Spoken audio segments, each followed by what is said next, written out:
Ladies and gentlemen, the President of the United States of America and the President of the Russian Federation.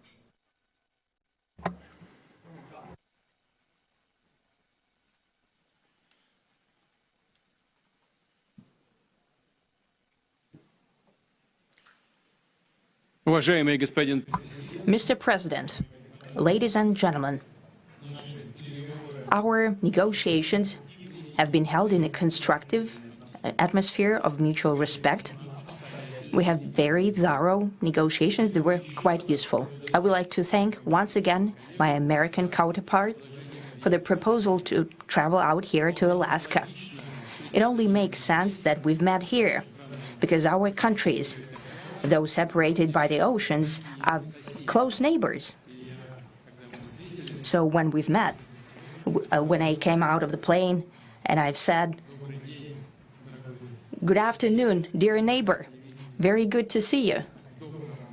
In good health and to see you alive." I think that is very neighborly. And I think that's some kind words that we can say to each other. We're separated by the Strait of Bering, though there are 2 islands only between the Russian island and the U.S. island. They're only 4 kilometers apart. We're close neighbors, and it's a fact. It's also important that Alaska has to do with our common heritage, common history between Russia and the U.S., and many positive events have to do with that territory. Still, there is tremendous cultural heritage back from the Russian America. For example, Orthodox churches and a lot of, more than 700 geographical names of Russian origin. During the Second World War, it was here in Alaska that was the origin of the legendary air bridge for the supply of military aircraft and other equipment under the Lend-Lease program.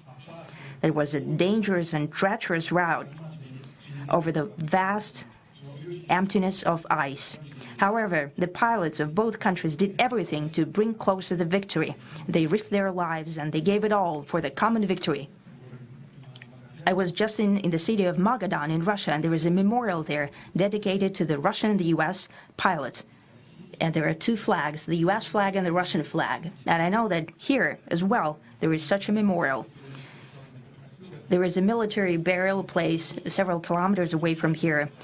The Soviet pilots are buried there who died during that dangerous mission. We're thankful to the citizens and the government of the U.S. for carefully taking care of their memory. I think that's very worthy and noble. We'll always remember other historical examples when our countries defeated common enemies together in the spirit of battle camaraderie and allyship that supported each other and facilitated each other. I'm sure that this heritage will help us rebuild and foster mutually beneficial and equal ties at this new stage, even during the hardest conditions. It is known that there have been no summits between Russia and the U.S. for 4 years, and that's a long time. This time was very hard for bilateral relations, and let's be frank, they have fallen to the lowest point since the Cold War. I think that's not benefiting our countries and the world as a whole. It is apparent that sooner or later we had to amend the situation to move on from the confrontation to dialogue. And in this case, a personal meeting between the heads of state has been long overdue, naturally under the condition of serious and painstaking work, and this work has been done in general.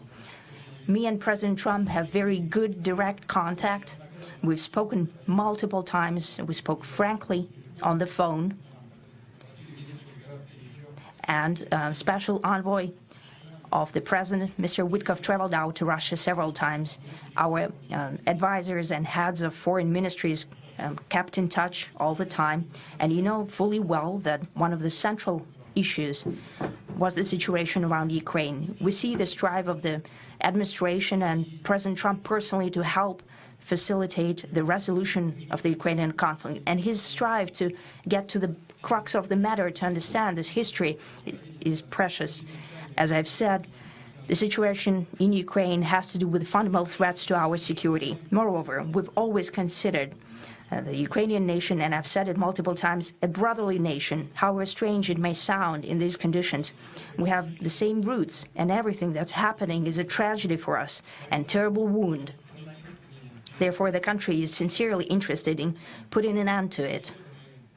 At the same time, we're convinced that in order to make the settlement lasting and long-term, we need to eliminate all the primary roots, the primary causes of that conflict. And we've said it multiple times, to consider all legitimate concerns of Russia and to reinstate a just balance of security in Europe and in the world on the whole. And I agree with President Trump, as he has said today, that naturally the security of Ukraine should be ensured as well. Naturally, we are prepared to work on that.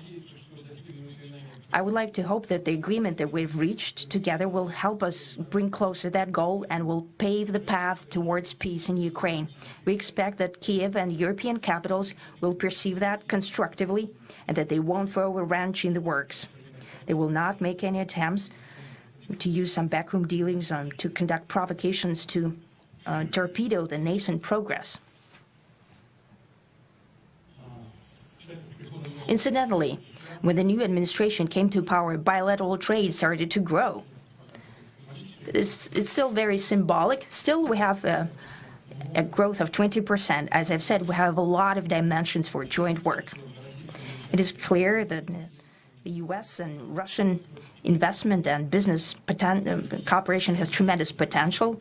Russia and the U.S. can offer each other so much in trade, digital, high-tech, and in space exploration. We see that Arctic cooperation is also very possible, and our international context, for example, between the Far East of Russia and the West Coast of the U.S. Overall, it's very important for our countries to turn the page, to go back to cooperation. It is symbolic that not far away from here, at the border between Russia and the U.S., there was a so-called international date line. I think you can step over, literally, from yesterday into tomorrow. And I hope we'll succeed in that, in political sphere.